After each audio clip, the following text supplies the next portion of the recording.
ဒီတစ်ခေါက်တော့ဟင်းတပြူးရဲနဲ့ထမင်းမိန်စီတဲ့စိတ်နံယူကူလောဝနှီးနဲ့မထွက်ဖန်နဲ့မွေးကြိုင်နေအောင်ချက်ပြမှာဖြစ်ပါတယ်။ရောဘလူးချက်ပြပလဲဆိုတာလေးကိုစက်ကြည့်ပြကြပါအောင်ခင်ဗျာ။အခုကျွန်တော်စိတ်နံယူနဲ့ပဲနဲ့ချက်ဖို့စိတ်ပဲချက်ဖို့ပဲဖြစ်စထားလေးဖြစ်ပါတယ်။ချက်တော့ပြချက်တော့နီးချင်းတိကျဖို့ကတဲ့ဝေးဒါကကျွန်တော်အချစ်မစလာဖြစ်ပါတယ်။ဒါတော့ကျွန်တော်နင်းတွေအယောင်တင်းစာချုံမို့ကတော့ကျွန်စိတ်နံယူဖြစ်ပါတယ်ဒါကကျွန်တော်ကလပ်ပဲကိုတ냐ရေးစင်ထားတာဖြစ်ပါတယ်ကျွန်တော်ရဆိုရင်စီတက်ပြပါမယ်ခင်ဗျာစိတ်နံယူလေးကိုစားစနွေအချုပ်မှုနဲ့တိချာလေးလုံးစုပ်ပြီးတော့နေထားမှာမယ်စိတ်နံယူဘူးစီတာမှာအတိကပါပဲခင်ဗျာစိတ်နံယူကိုစီတဲ့ခါမှာကျွန်တော်ရတက်မြဒီကိုသုံးပြီးတော့စီပါတယ်ရှာလကယူသုံးပြီးတော့စီပါတယ်နှစ်ထပ်လောက်စီးပြလိုက်ပါတယ်ဒါဆိုရင်စိတ်ရဲ့အငြင်းနံနေအားလုံးပျောက်သွားပါတယ်ခင်ဗျာအားလုံးပျောက်သွားပြီးတော့ရေစစ်ပြီးတော့မှကျွန်တော်စာချုံမို့နွေနေထားပါတယ်ခင်ဗျာဘာကပြင်းတော့တရပါ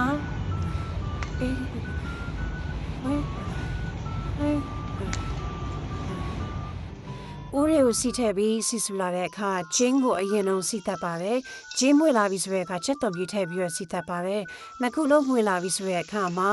တိကျဖို့ကရဝေးကိုစီတတ်ပါတယ်အားလုံးဝင်လာပြီဆိုတဲ့အခါမှာကျွန်တော်ချက်သွန်နီကိုထည့်ပါတယ်ဒီနေရာမှာချက်သွန်နီကိုဟွရှိမှစပြီးတော့စီသက်တဲ့ထဲမှာမထည့်ပါဘူးခင်ဗျာပြီးတဲ့အခါမှာနနွေအယောင်နေ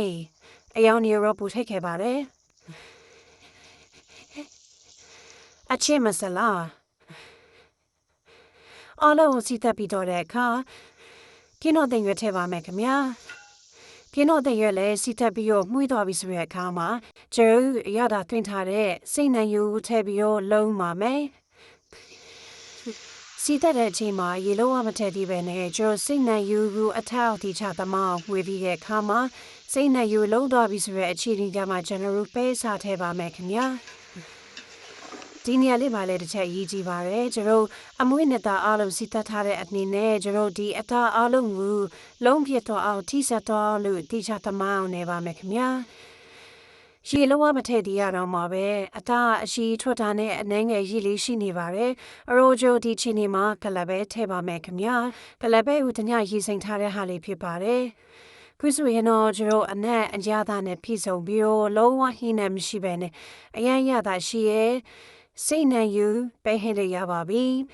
ဒီတမျိုးရဲနဲ့ပဲထမင်းနဲ့ဆိုင်တော့အရင်စားကောင်းတဲ့ဟင်းတွေမလို့အလွတ်လပ်ကူချက်လို့ရတဲ့ဟင်းတွေမလို့ကျွန်တော်ချက်ပြလိုက်ခြင်းဖြစ်ပါတယ်ခုရအိမ်မှာချက်စားကြည့်ကြပါအရန်ရတာရှိပါတယ်ဗီဒီယိုဆုံးတိချစ်ယူရဲ့တူတူတဲ့ချီတွေတော့ကျေးဇူးများတင်ပါတယ်